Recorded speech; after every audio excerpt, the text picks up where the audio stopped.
Assalamualaikum warahmatullahi wabarakatuh. Halo sahabat pendidik, apa kabar? Semoga semua dalam keadaan sehat walafiat, dalam keadaan senantiasa dilindungi oleh Allah Subhanahu wa Ta'ala, dalam keadaan tetap semangat untuk terus belajar dan mengembangkan diri. Sahabat pendidik, pada kesempatan kali ini saya A.A. Fajar, guru TK paling ganteng, ingin sharing tentang langkah-langkah menyusun alur tujuan pembelajaran di PAUD. Namun, untuk video pertama ini, kita akan fokus pada memahami capaian pembelajaran. Kenapa demikian? Yuk, kita lanjut saja.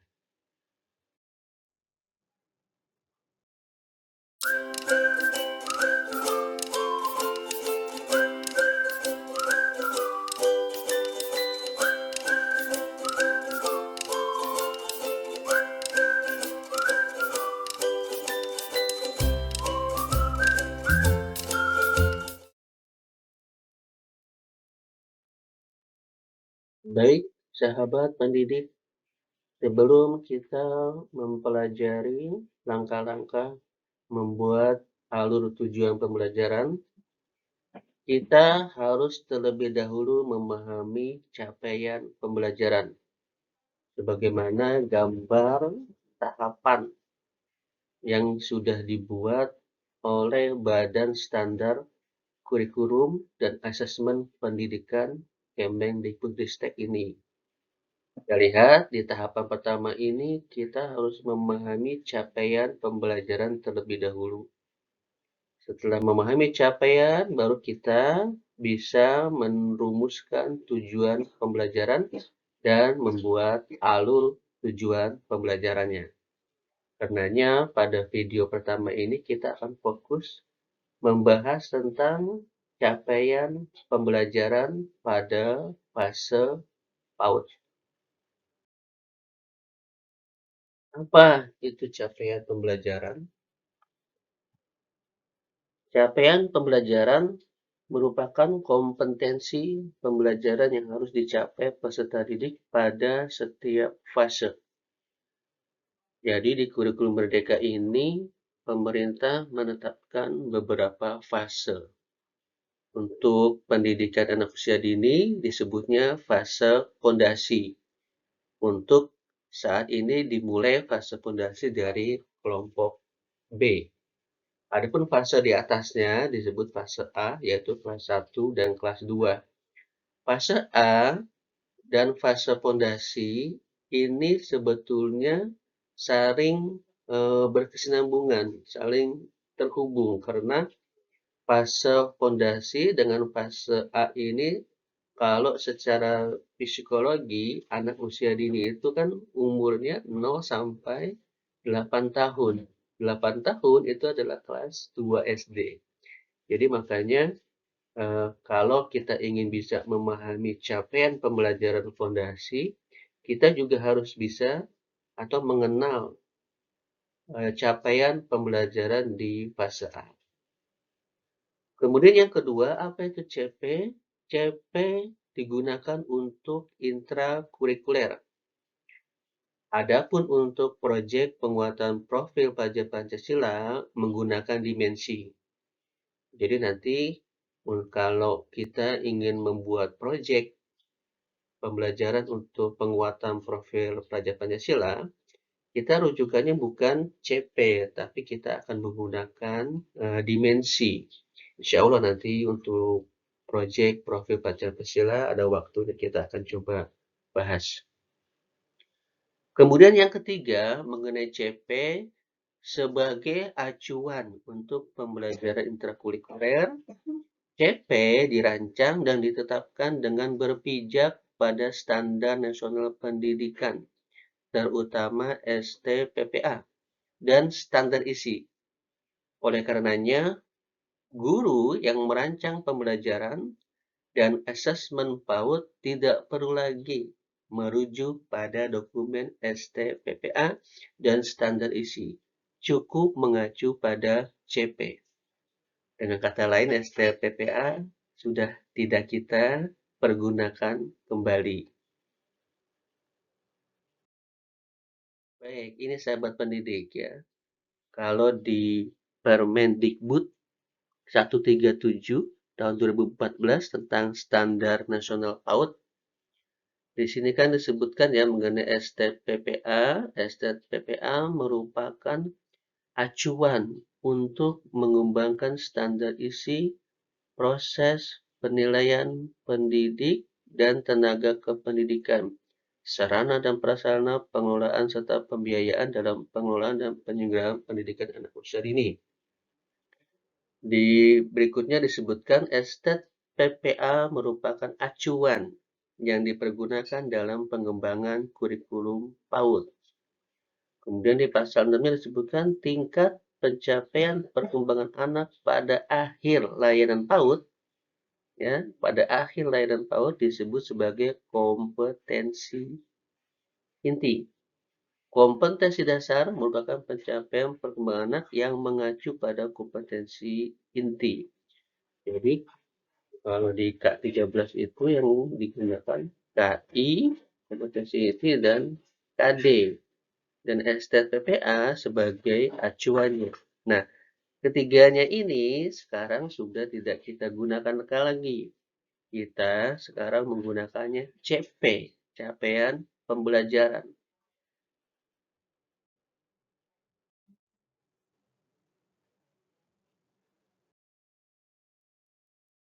Baik, sahabat pendidik. Jadi seperti itu ya, bahwa sekarang kita tidak lagi menggunakan STPPA, tapi mengacu kepada capaian pembelajaran. Kemudian, yang keempat, mengenai CP, nah ini dia yang harus kita perhatikan. Di sini ditetapkan bahwa pemerintah menetapkan capaian pembelajaran sebagai kompetensi yang ditargetkan. Jadi ini yang menetapkan pemerintah dan menjadi target. Namun, sebagai kebijakan tentang target pembelajaran yang perlu dicapai setiap peserta didik, CP tidak cukup konkret. Saya ulangi lagi, CP tidak cukup konkret untuk memandu kegiatan pembelajaran sehari-hari. Oleh karenanya, pengembang kurikulum operasional ataupun guru pendidik perlu menyusun dokumen yang lebih operasional yang dapat memandu proses pembelajaran intrakurikuler yang dikenal dengan istilah alur tujuan pembelajaran. Itu ya, tadi makanya video ini kita akan coba bahas bagaimana langkah-langkah membuat alur tujuan pembelajaran. Langkah yang pertama, kita harus pahami CP. Ketika kita sudah memahami CP, nanti kita akan bisa membuat tujuan pembelajaran. Karena CP ini belumlah terperinci untuk dijadikan sebagai pijakan untuk mencapai tujuan, untuk mencapai pembelajaran yang sudah ditetapkan oleh pemerintah. Jadi nanti setiap fase itu ada CP-CP-nya. CP itu ditetapkan untuk supaya bisa kita capai ketika di akhir fondasi nanti. Kemudian hal berikutnya yang harus kita ketahui dari capaian pembelajaran yaitu rasional capaian pembelajaran. Ada beberapa rasional capaian pembelajaran. Yang pertama, rasional capaian pembelajaran ini pemerintah memberikan lebih banyak ruang kemerdekaan bagi satuan PAUD untuk menetapkan kebutuhan pengajaran dan pembelajaran yang berdasarkan pada kebutuhan anak, kemampuan fisik, sosial, moral, linguistik, dan kognitif, serta penyediaan berbagai lingkungan yang menantang dengan dukungan pendidik ke tiap anak yang memadai untuk memastikan potensi belajar anak terwujud. Jadi capaian pembelajaran ini tidak baku, bukan berarti bisa dirubah. Tidak baku dalam arti tidak memberi ruang kepada satuan pendidik untuk mengembangkan pembelajaran. Pemerintah menyadari bahwa setiap satuan pendidik karakteristiknya berbeda, anak-anaknya berbeda, walaupun sama-sama unyu-unyu ya, tapi pada dasarnya mereka berbeda, karena mereka adalah anak yang unik, tumbuh kembangnya berbeda. Orang tuanya juga berbeda, terutama budaya dan juga mata pencahariannya. Lingkungan sosial budaya sekolahnya juga berbeda. Dari Sabang sampai Merauke sama nih CV-nya, tapi kan berbeda lingkungan sosial dan budayanya. Karenanya, pemerintah tetap memberikan ruang kemerdekaan, ruang kebebasan untuk satuan PAUD mengembangkan pembelajarannya dengan merujuk kepada capaian pembelajaran yang sudah ditetapkan. Kemudian yang kedua, menguatkan transisi dari PAUD ke jenjang SD. Kesinambungan pembelajaran di capaian pembelajaran jenjang PAUD berupaya untuk menempatkan kurikulum PAUD dan sekolah dasar dalam satu lajur pembelajaran, sehingga ujung capaian kurikulum adalah titik berangkat di kelas 1 sekolah dasar. Dan terus dibangun hingga usainya fase A di kelas 2 sekolah dasar. Hal ini yang perlu diharapkan akan mendukung kesiapan bersekolah anak dalam rentang usia tersebut. Kita paham ya bahwa PAUD adalah sekolah atau tempat untuk mempersiapkan anak masuk ke jenjang berikutnya, yaitu sekolah dasar. Karenanya CP ini disusun oleh pemerintah untuk menguatkan transisi dari PAUD ke jenjang SD. Selama ini yang kita pahami, untuk siap masuk SD hanya bisa baca, bisa menulis, dan bisa berhitung. Padahal ada beberapa hal lainnya gitu ya yang perlu disiapkan oleh guru. Apa saja yang perlu kita siapkan? Nah, ini dia komponen penting dari kesiapan bersekolah yang dapat didukung satuan PAUD. Di antaranya satu, kematangan emosi yang cukup untuk mengatasi masalahnya sehari-hari. Kedua, keterampilan sosial yang memadai untuk berinteraksi sehat dengan teman sebaya. Ketiga, kematangan kognitif yang cukup untuk berkonsentrasi saat bermain belajar. Empat, pengembangan keterampilan motorik dan perawatan diri yang memadai untuk dapat berpartisipasi di lingkungan sekolah secara mandiri. Kita lihat ya, yang pertama itu kematangan emosi. Kematangan yang berikutnya keterampilan sosial. Yang ketiga, kematangan kognitif. Kognitifnya di sini bukan bisa membaca, menulis, dan berhitung, tapi lebih pada konsentrasi untuk mengikuti pembelajaran. Tidak ada kesiapan membaca, menulis, dan berhitungnya. Kemudian, rasional capaian pembelajaran yang ketiga, yaitu menguatkan artikulasi penanaman literasi, matematika, sains, teknologi, rekayasa, dan seni sejak di PAUD. Tadi kita sudah mengenali ya, bahwa fase fondasi adalah fase untuk mempersiapkan anak agar dapat melanjutkan pendidikan di sekolah dasar. Dan yang dipersiapkan bukan dari kemampuan membaca, menulis, dan berhitung semata. Tetapi bukan juga berarti di PAUD tidak dikenalkan tentang kegiatan pra membaca, pra menulis, dan pra matematika, sains, teknologi, rekayasa, dan seni. Tetap ada kegiatan untuk mengembangkan kemampuan tersebut. Namun, Kemampuannya bukan kemampuan seperti anak SD yang sudah dapat membaca buku dengan lancar. Yang dikembangkan di PAUD mengenai literasi, matematika, dan sains atau STEM-nya itu hanyalah yang pertama, kemampuan menyimak dan mengolah informasi. Ini yang perlu dikembangkan. Kemudian yang kedua, kemampuan berbahasa yang memadai. Untuk apa? Untuk anak bisa berpartisipasi dalam percakapan sehari-hari, bisa mengekspresikan gagasannya, pendapatnya, dan perasaannya. Kemudian dia bisa menjelaskan pengalaman atau kejadian yang dialaminya. Kemudian, nah ini yang terpenting juga dari kemampuan berbahasa, yaitu kemampuan berbahasa reseptif, yaitu anak dapat mendengarkan secara efektif dan dapat merespon dengan tepat. Kemudian yang ketiga yaitu mengembangkan agar anak memiliki kecintaan pada buku yang dipupuk dengan mendengarkan berbagai cerita serta teks informasi sederhana dan menarik.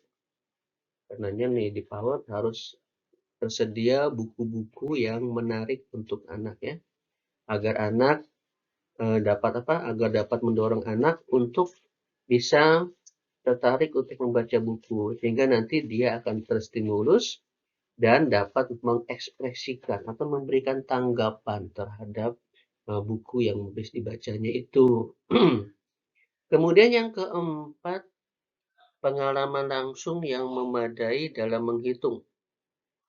Di antaranya menghitung berbagai jenis jumlah kecil ya, 1, 2, 3, 4. Kemudian menyortir objek yang berbeda dengan cara yang beda. Menggunakan bahasa matematika untuk mengidentifikasi objek yang panjang, pendek, berat, ringan, penuh, kosong, cepat, lambat, dan juga untuk menjelaskan beberapa bentuk sederhana di lingkungan mereka. Jadi anak kenal bentuk geometri, ukuran panjang pendek, jenis berat gitu ya. Dan yang terakhir yang perlu dikembangkan yaitu pengalaman yang cukup dalam mengeksplorasi berbagai elemen lingkungan alam mereka serta alat-alat sederhana, teknologi, dan bahan konstruksi agar mereka terbiasa dan mampu menggambarkan pengalaman mereka dan apa yang telah mereka pelajari. Rasional capaian pembelajaran berikutnya yaitu lebih memberikan pijakan bagi anak untuk memahami dirinya dan dunia. Hasil pembelajaran di PAUD menekankan pentingnya untuk membantu anak-anak memahami dan bangga akan identitas mereka. Dan untuk memperkuat pemahaman mereka tentang dunia, dimulai dengan menjelajahi lingkungan sekitarnya. Anak-anak membutuhkan kepercayaan diri dan kepercayaan pada kemampuan mereka agar mereka dapat secara efektif menjelajahi dan belajar tentang dunia mereka. Mereka perlu merasa bangga terhadap dirinya sendiri, budaya asal mereka, penampilan, dan cara hidup mereka. Bapak dan Ibu guru perlu mendukung anak-anak untuk mengembangkan identitas yang kuat dan positif dengan menghormati dan menyambut masing-masing keunikan anak serta latar belakang sosial dan budaya mereka. Baik, sahabat pendidik, itu tadi mengenai rasional capaian pembelajaran. Sekarang kita akan coba membahas mengenai tujuan capaian pembelajaran. Coba kita perhatikan di sini kalimatnya adalah tujuan capaian pembelajaran.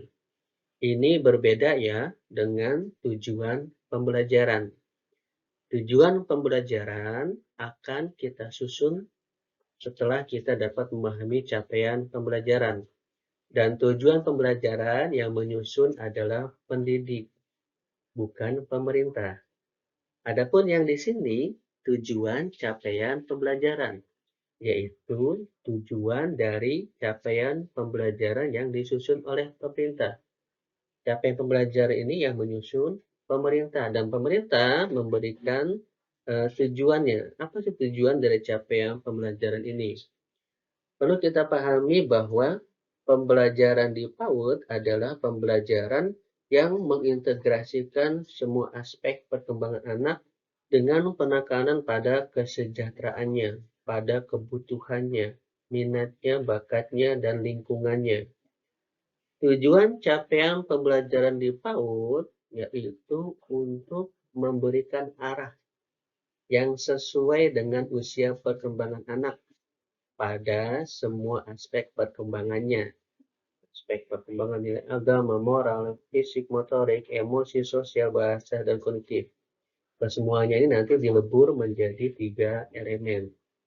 Dan menarasikan kompetensi pembelajaran yang diharapkan dicapai anak pada akhir PAUD. Mengenai narasi kompetensi nanti akan kita bahas di rumusan capaian pembelajaran. Tujuannya agar anak siap mengikuti jenjang pendidikan selanjutnya.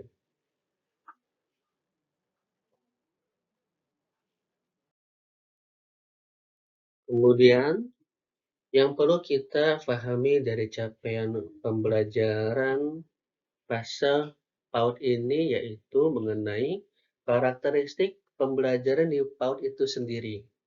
Kita akan dapat memahami CP dan akan dapat menurunkan CP menjadi tujuan pembelajaran di PAUD ketika kita dapat memahami tentang karakteristik pembelajaran di PAUD. Pembelajaran di PAUD memiliki karakteristik yang memandang setiap anak dipandang unik dan memiliki potensi atau kelebihan masing-masing. Sehingga potensi-potensi itu perlu kita kembangkan lebih lanjut. Melalui apa? Melalui lingkungan yang dirancang dengan cermat yang dapat memberikan stimulasi melalui kegiatan bermain dan pembelajaran yang disediakan oleh guru atau pendidik. Kemudian adanya scaffolding. Kalau kami menyebutnya pijakan. Ya, ini suatu kegiatan yang sangat penting diberikan oleh pendidik dengan cara apa? Dengan cara terlibat dalam percakapan sehari-hari dengan setiap anak.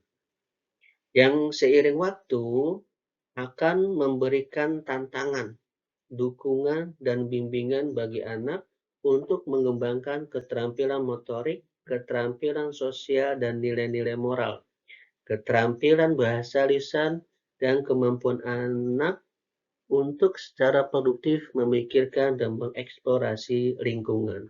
Jadi di PAUD itu ada yang namanya scaffolding atau pijakan yang diberikan oleh guru. Jadi pijakannya ini dilakukan guru ketika anak sedang bermain. Ada juga pijakan sebelum bermain dan pijakan setelah bermain. Fungsi dari pijakan ini yaitu untuk menstimulus perkembangan anak. Jadi melalui kegiatan yang ada, nanti ibu guru, bapak guru dapat mengetahui perkembangan anak dari scaffolding itu dan nanti bisa memberikan tantangan lagi supaya perkembangannya lebih meningkat. Nah, kemudian kalau kita mau lebih spesifik lagi atau lebih terperinci lagi, itu di PAUD ada 9 karakteristik yang perlu kita ketahui. Apa saja? Yang pertama, pembelajaran di PAUD itu diharapkan dapat mendukung terbentuknya kesejahteraan diri anak. Kesejahteraannya ini berkaitan dengan tumbuh kembang ya, bukan perekonomian saja. Kemudian yang kedua, Pembelajarannya menghargai dan menghormati anak.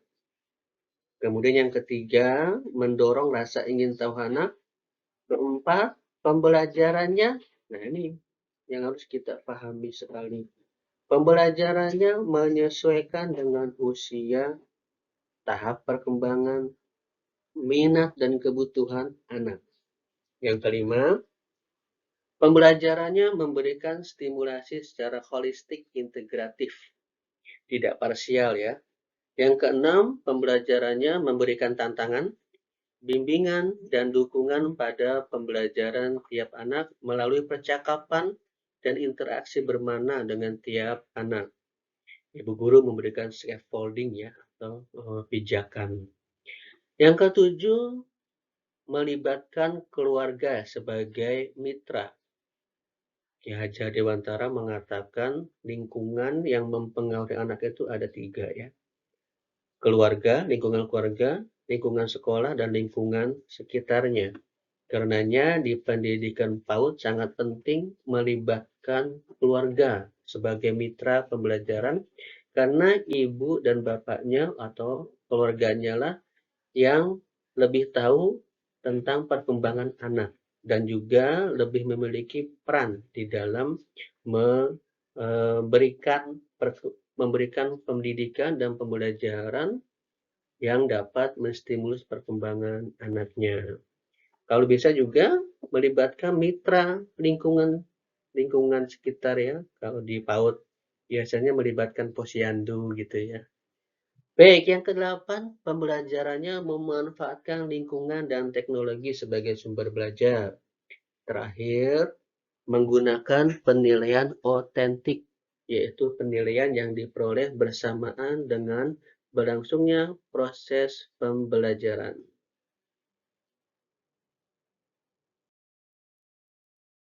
Baik, sahabat.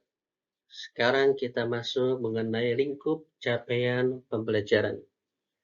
Lingkup capaian pembelajaran di PAUD mencakup 3 elemen stimulasi. Ketiganya saling terintegrasi. 3 elemen tersebut merupakan elaborasi aspek-aspek perkembangan nilai agama dan moral, fisik, motorik, kognitif, sosial emosional, bahasa, seni, dan nilai Pancasila, serta bidang-bidang lain untuk optimalisasi tumbuh kembang anak sesuai dengan kebutuhan pendidikan abad 21 dalam konteks Indonesia. Tiap elemen stimulasi mengeksplorasi aspek capaian pembelajaran untuk satuan PAUD secara utuh dan tidak terpisah. Apa saja ketiga elemen stimulasi tersebut? Yang pertama, elemen nilai agama dan budi pekerti. Cakupannya tentunya mencakup kemampuan dasar-dasar agama dan akhlak mulia. Kemudian yang kedua, elemen jati diri. Cakupannya yaitu pengenalan jati diri anak Indonesia yang sehat secara emosi dan sosial dan berlandaskan Pancasila, serta memiliki kemandirian fisik. 3. Dasar literasi, matematika, sains, teknologi, rekayasa, dan seni yang mencakup kemampuan memahami berbagai informasi dan berkomunikasi serta berpartisipasi dalam kegiatan pra-membaca. Sahabat pendidik, kalau kita melihat K13, aspek perkembangan yang kita gunakan yaitu ada nilai agama dan moral, fisik motorik, sosial emosional, kognitif, bahasa, dan perkembangan seni. Di kurikulum Merdeka, lingkup perkembangan ini dilebur menjadi 3 elemen. Nilai agama dan moral masuk ke dalam nilai agama dan budi pekerti. Perkembangan fisik, motorik, dan sosial emosional dilebur menjadi elemen jati diri. Perkembangan kognitif, bahasa, dan seni menjadi elemen dasar-dasar literasi. matematika, sains, teknologi, seni, dan rekayasa. Baik, sahabat pendidik, sekarang kita masuk ke rumusan capaian pembelajaran. Biasanya sahabat pendidik yang lain ya, umumnya itu hanya fokus pada rumusan capaian pembelajaran. Hal-hal yang tadi sudah kita bahas, dari rasional capaian pembelajaran sampai lingkup capaian pembelajaran, itu umumnya kita kurang memperhatikan. Padahal hal-hal tadi itu sangat penting juga untuk kita pahami. Ketika kita kurang memahami yang hal-hal tadi itu, maka mengenai capaian pembelajaran kita akan kurang juga untuk bisa memahaminya secara utuh. Jadi, untuk sahabat pendidik, jangan bosan-bosan untuk mereview, mengulang-ulang pembahasan yang tadi.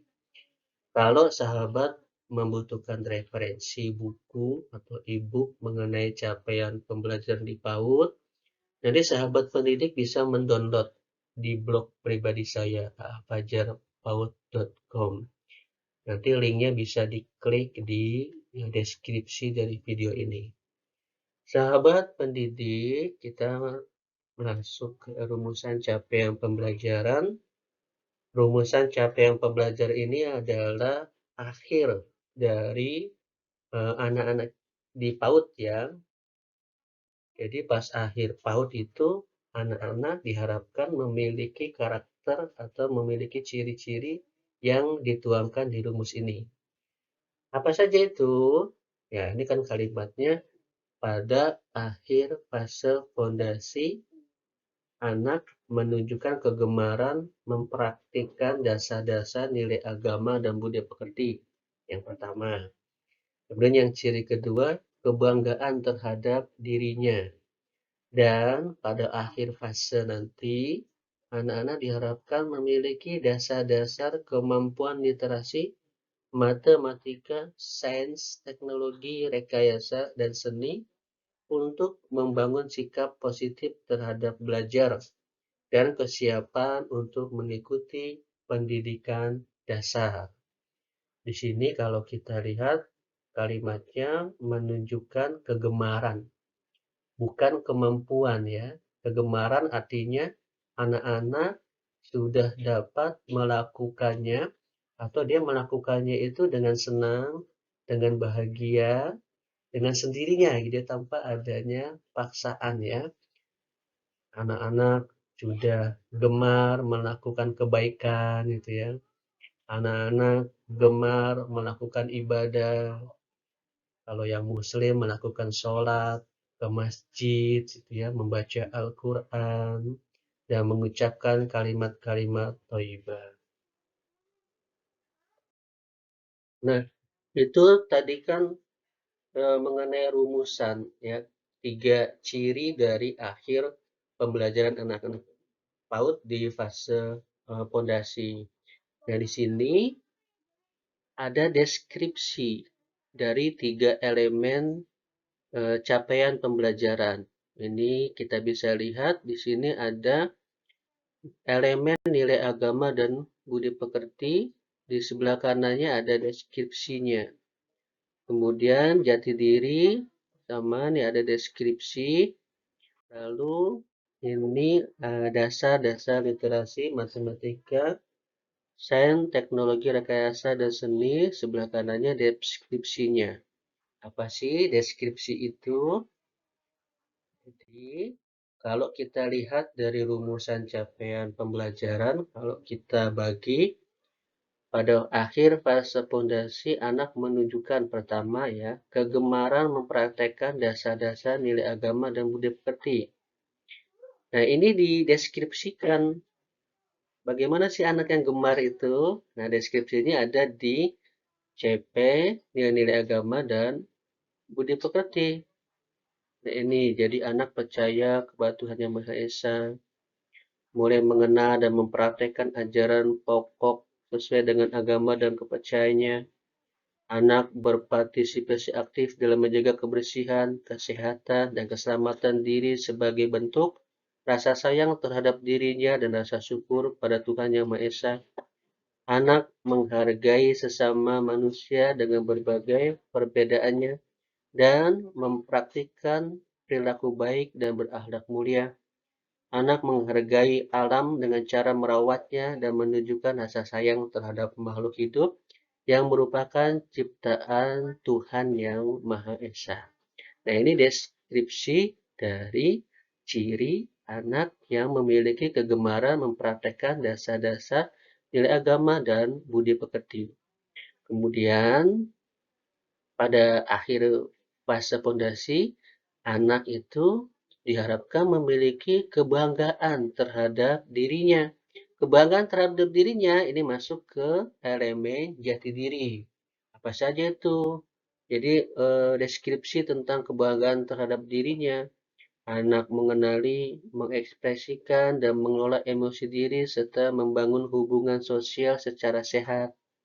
Anak mengenal dan memiliki perilaku positif terhadap diri dan lingkungan, keluarga, sekolah, masyarakat, negara, dan dunia, serta rasa bangga sebagai anak Indonesia yang berlandaskan Pancasila. Anak dapat menyesuaikan diri dengan lingkungan, aturan, dan norma yang berlaku. Anak menggunakan fungsi gerak, motorik kasar, halus, dan taktil untuk mengeksplorasi dan memanipulasi berbagai objek dari lingkungan sekitar sebagai bentuk pengembangan diri. Ini elemen jati diri, mendeskripsikan kebanggaan terhadap dirinya. Kemudian yang berikutnya dari rumusan ini ada narasi dasar-dasar kemampuan literasi, matematika, sains, teknologi, rekayasa, dan seni untuk membangun sikap positif terhadap belajar. Artinya anak senang dengan kegiatan belajar ya, sehingga nanti dia memiliki kesiapan untuk mengikuti pendidikan dasar. Nah, ini ciri yang ini dideskripsikan pada elemen dasar-dasar literasi, matematika, sains, teknologi rekayasa, dan seni. Apa saja deskripsinya? Anak mengenali dan memahami berbagai informasi, mengomunikasikan perasaan dan pikiran secara lisan, tulisan, atau menggunakan berbagai media, serta membangun percakapan. Anak menunjukkan minat, kegemaran, dan berpartisipasi dalam kegiatan pra-membaca dan pra-menulis. Anak mengenali dan menggunakan konsep pra-matematika untuk memecahkan masalah di dalam kehidupan sehari-hari. Anak menunjukkan kemampuan dasar berpikir kritis, kreatif, dan kolaboratif. Kemudian ciri yang berikutnya, anak menunjukkan rasa ingin tahu melalui observasi, eksplorasi, dan eksperimen dengan menggunakan lingkungan sekitar dan media sebagai sumber belajar. Untuk mendapatkan gagasan fenomena alam dan sosial, anak menunjukkan kemampuan awal menggunakan dan merekayasa teknologi serta untuk mencari informasi, gagasan, dan keterampilan secara aman dan bertanggung jawab. Anak mengeksplorasi berbagai proses seni, mengekspresikannya, serta mengapresiasi karya seni. Ini deskripsi dari rumusan yang diharapkan pada akhir fondasi anak memiliki dasar-dasar kemampuan literasi, matematika, sains, teknologi, rekayasa, dan seni untuk membangun sikap positif terhadap belajar. Inilah rumusan capaian pembelajaran yang terdiri dari 3 elemen. Nah, sahabat pendidik, kita sudah ketahui deskripsi dari CP ini sifatnya masih umum dan belum konkret.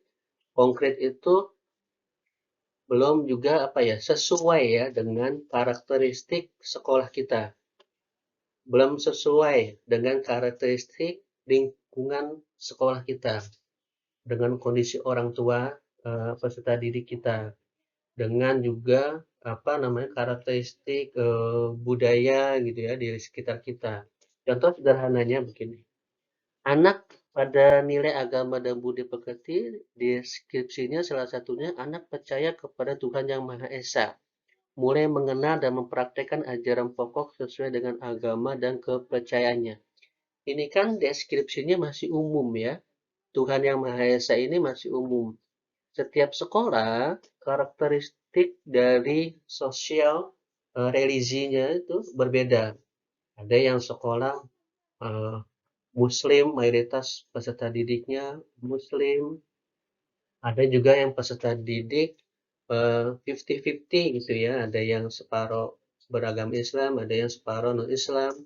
Ada juga peserta didik sekolah yang memang satuannya itu benar-benar berciriaskan Islam.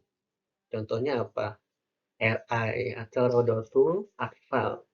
Nah, ini perlu kita kembangkan menjadi tujuan pembelajaran. Nah, bagaimana untuk membuat tujuan pembelajaran? Insya Allah, pada video berikutnya akan kita bahas mengenai cara membuat tujuan pembelajaran pada fase fondasi. Baik, sahabat pendidik, cukup untuk pembahasan mengenai capaian pembelajaran. Terima kasih banyak. Jangan lupa untuk di-like dan subscribe. Nantikan pembahasan video berikutnya. Assalamualaikum warahmatullahi wabarakatuh.